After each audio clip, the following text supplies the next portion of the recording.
Hello అందరికీ. ఆగండి, ఆగండి, ఆగండి. మరొక లంచ్ బాక్స్ రెసిపీ చేసుకుందామా?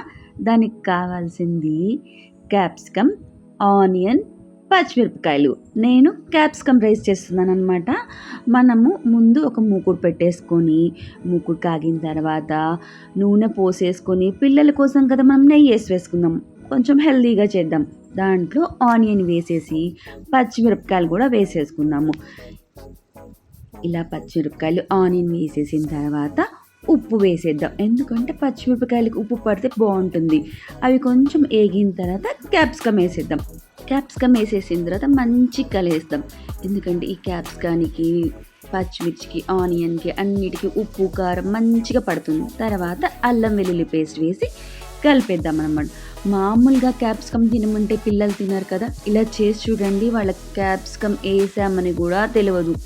దాని తర్వాత మీ ఇంట్లో ఏదైనా పల్లి పొడో, కారపొడో, లేకపోతే ఏదైనా ఫ్రైడ్ రైస్ పౌడరు ఏదో ఒకటి వేసేసుకోండి.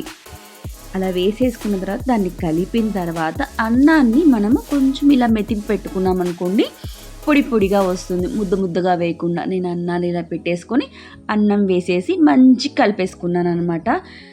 నాకు ఇది చాలా బాగా నచ్చింది. మా అశ్షుగాడు కూడా బాగా నచ్చాడు. నాకు తోషితనే వస్తుంది గబుక్కున.